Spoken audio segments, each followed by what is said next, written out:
Part 1. You will hear a conversation between a psychiatrist in the medical centre of the college and a new student. First, you have some time to look at questions 1 to 4.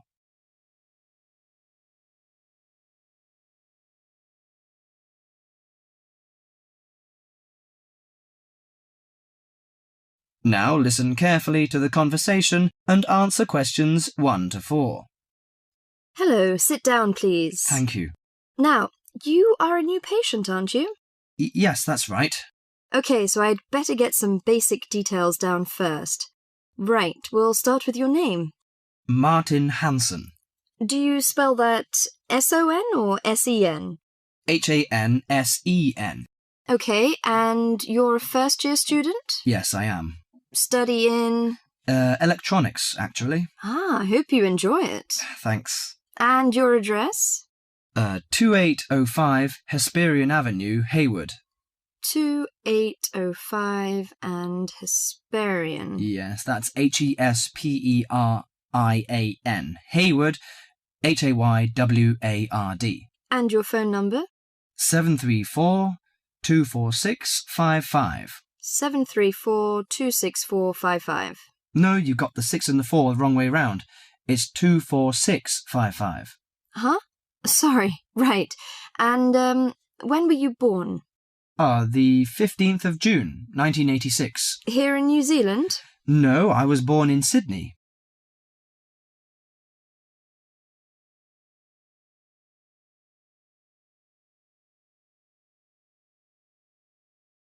Before you hear the rest of the conversation, you have some time to look at questions 5 to 10.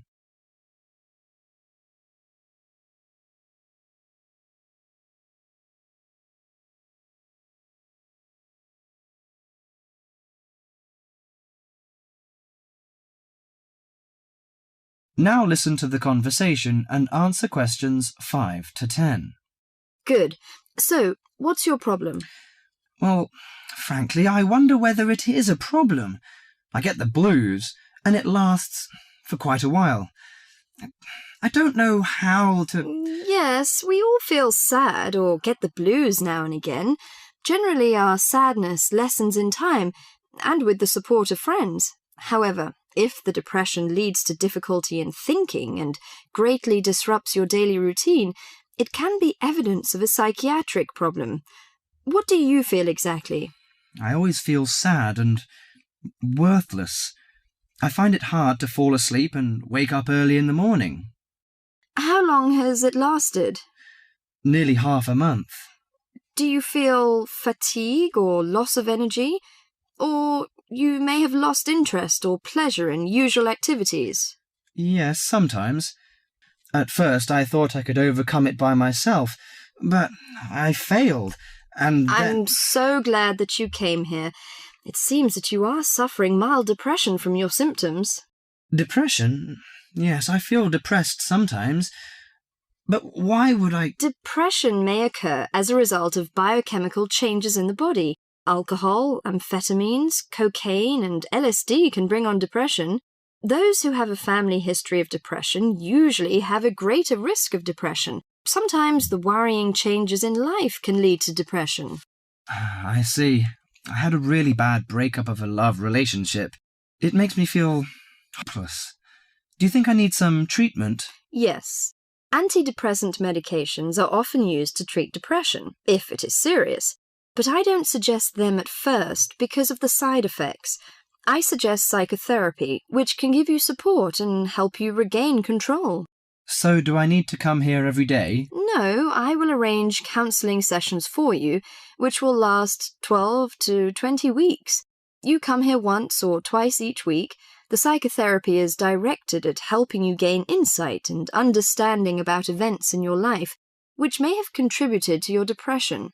With growing insight, you can often learn more effective ways of coping with your feelings and changing your behaviour. What can I do to take care of myself? Well, at first you should do some physical exercises on a regular basis, at least 3 times a week. How is your food? Do you eat well? Yes, I think so. I eat at my homestay family. Good.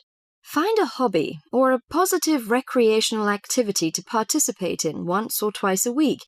I know it's difficult for you, though. When you feel it's hard to overcome the depression, come to the counselling session. Remember, ask for help if the load is too heavy to handle. Yes, I'll try. So, when will my counselling session begin? I'm going to arrange that for you. That is the end of part 1. You now have half a minute to check your answers.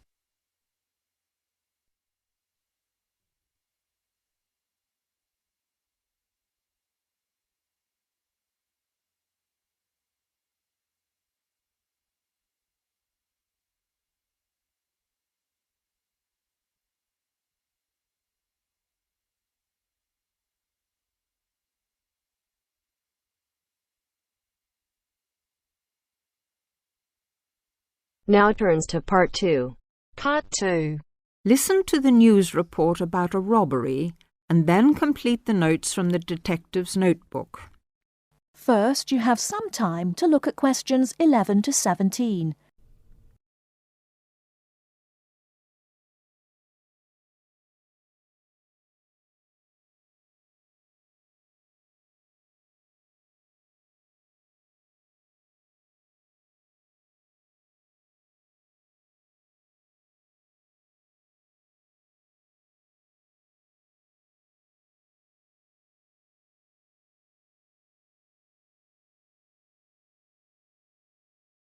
Now, listen carefully and answer questions 11 to 17. There has been an armed robbery this morning at the Halifax Building Society's branch on Edward Street. John Brinks is at the scene with Detective Sergeant Henry Lawson. Detective Sergeant, can you tell us what you know about the robbery? Yes, the raid took place this morning, shortly after 11:30, when a man accompanied by a woman went into the offices of the building society and asked to see the manager. There were no other customers in the building at the time. They were let into the manager's office, and the woman produced a gun from her handbag. Then they took the manager back out of his office and made him tell the cashiers to hand over all the money they had in the tills and in the safe. It came to about $25,000. Presumably, you have a number of witnesses. Yes, we have a good description of both of them. The man was about 1 meter 80 centimeters, around 35 years of age, with blue eyes and short, curly red or ginger hair. He was wearing jeans, a green sweater, and a 3/4 length blue coat. When he spoke to the cashier when he came in, he called himself Mr. Erickson, but we doubt whether that is his real name. But we do know that may be his real name. He also spoke with a strong Scottish accent, which may help us to trace him. Before you hear the rest of the talk, you have some time to look at questions 18 to 20.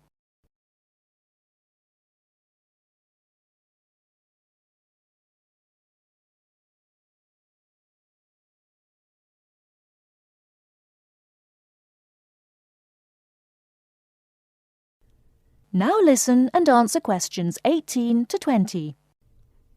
And what about the woman?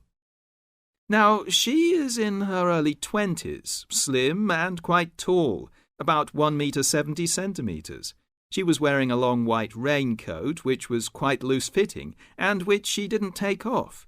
She had a beige handbag, which they used to hide the gun in. She's got straight, shoulder-length blonde hair, blue eyes, and, like the man, has a noticeable accent. Do you have any other information? Yes, the car they used was seen by 2 or 3 people. It's a blue or dark blue Ford Escort, and we have the registration number. And it's G595ERI. I'll say that again. It's G595ERI. Now, the car was stolen from Bishopstone just over a week ago, so if anyone has seen it in the last week, we would like to hear from them. We also know that the car's front left headlight was broken when it was stolen, and is still broken, we think. So, you would like information from the public about the car? Yes, and the people. We're appealing to anyone who thinks they may recognise the two robbers or know anything about the car. We've set up an incident room in Swindon, and the telephone number is 774529. So we would like people to ring us if they have any information. And of course, all calls will be dealt with in the strictest confidence. Thank you very much. Thank you. And the number again, if you have any information, is 774529. And now back to the studio. That is the end of part 2. You now have half a minute to check your answers.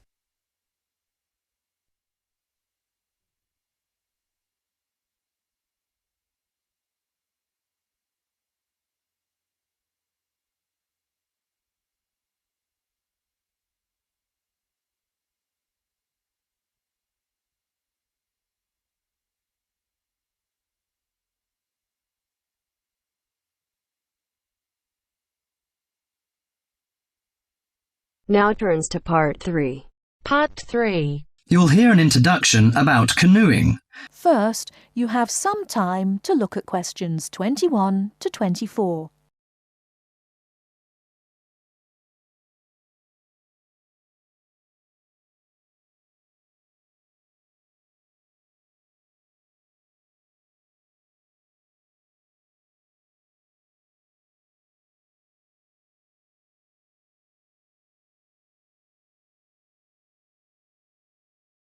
Now, listen carefully and answer questions 21 to 24.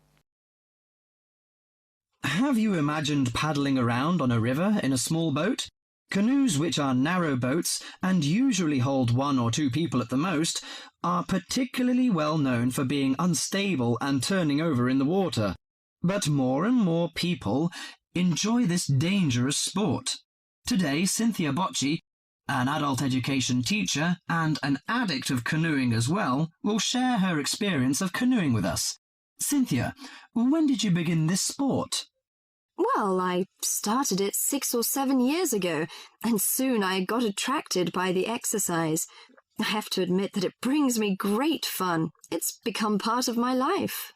So, could you describe how you do it? At first, I think you need some like-minded friends. The friends who share the same interest with you. It's no fun at all if you canoe alone. Usually, we assemble in a parking shelter near the Island Lake Recreation Area. We pull our canoes from inside the vans, lift them from atop the cars and trucks, and attach wheels to help transport them to the shores of the lake beside the boat dock. What equipment do you need for the sport? Well, first and foremost, a canoe, of course. The price ranges from £300 to £700, depending on the material they're made from. The more you can pay, the better, really. Personally, I wouldn't look at anything under £500, but that obviously depends on your budget.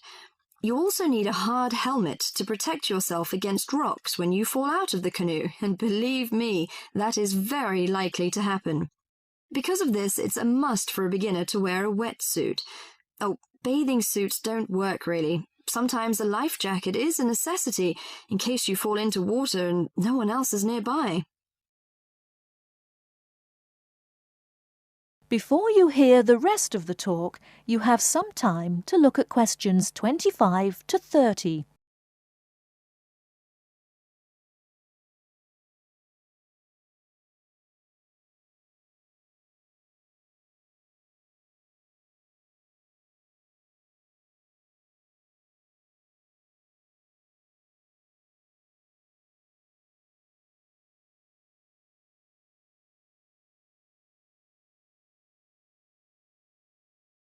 Now listen and answer questions 25 to 30.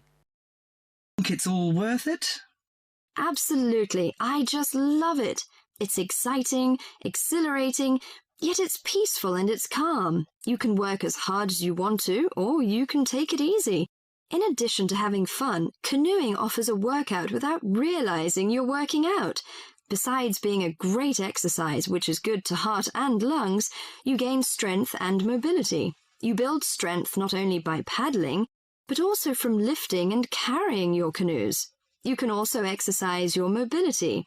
Frankly, I never had upper body strength until I started canoeing. Now I can pick my canoe up and carry it on my shoulder with no problem. However, it's not just a workout of the upper body, but also a total body workout. If you're doing it correctly, it's a great calorie burner. And more important to me, paddling isn't strictly about exercise.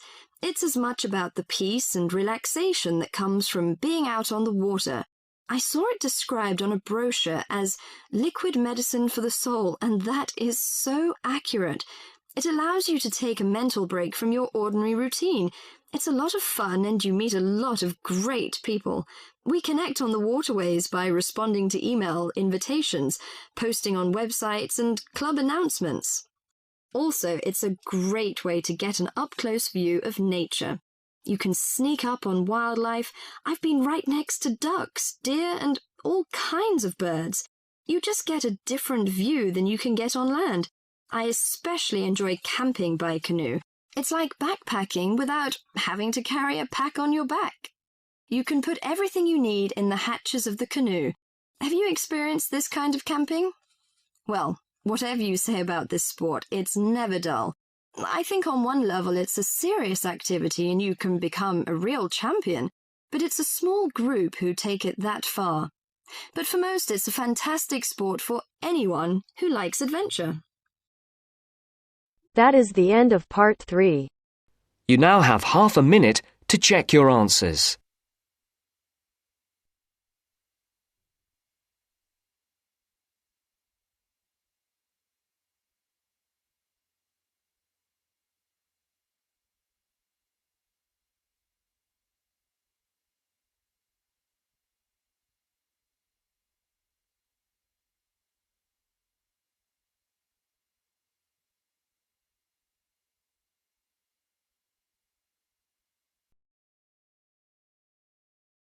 Now turns to part 4.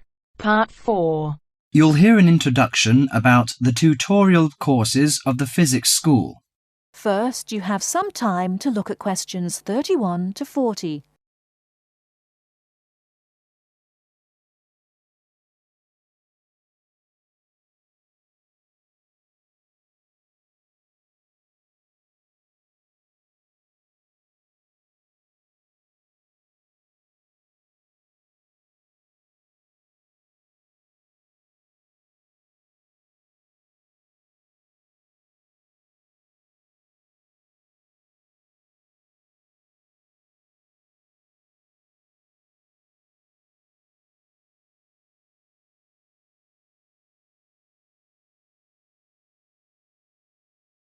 Now listen carefully and answer questions 31 to 40.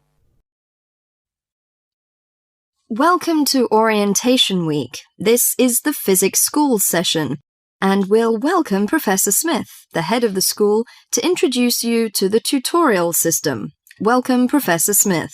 Thank you. You may have noticed life at university is totally different from that of school. For you, tutorials are an important part of the teaching program.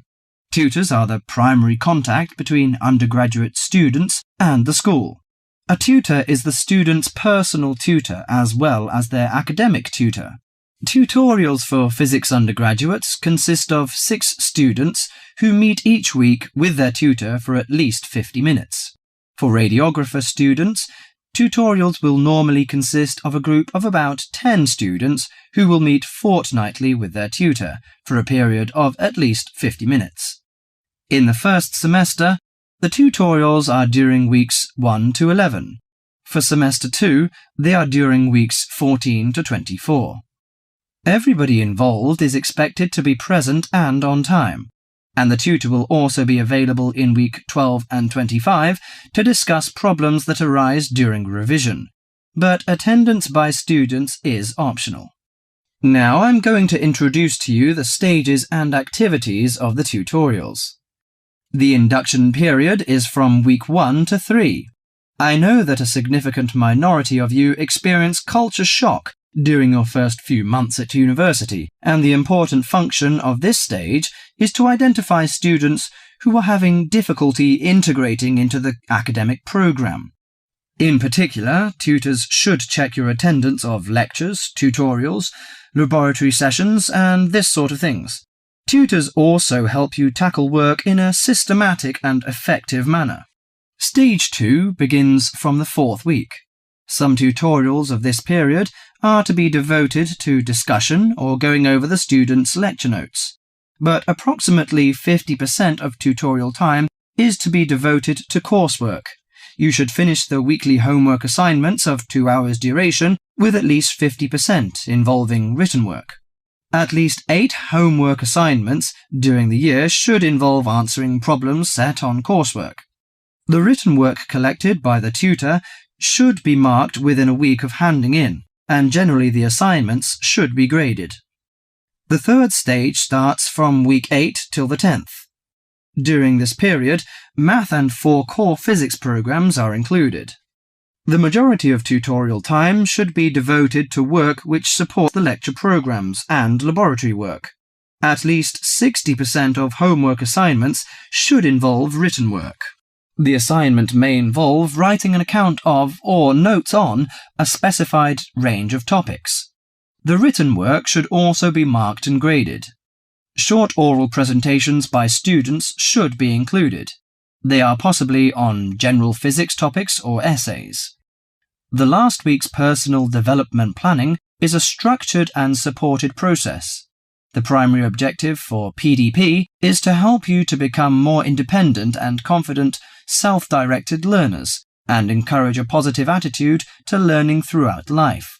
It is undertaken by yourselves to reflect upon their own learning, performance and achievement, and to plan for their personal, educational and career development.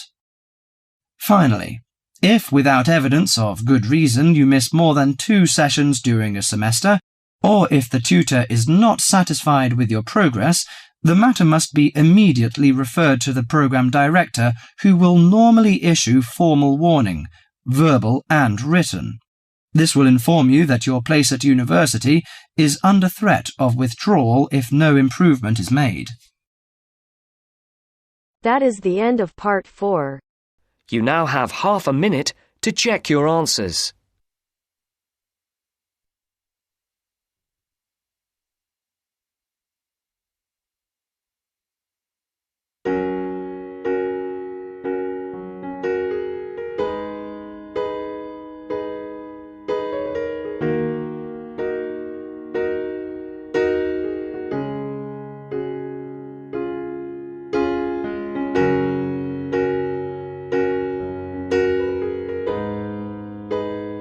That is the end of the test. You now have 10 minutes to transfer your answers to your Ielts listening answer sheet.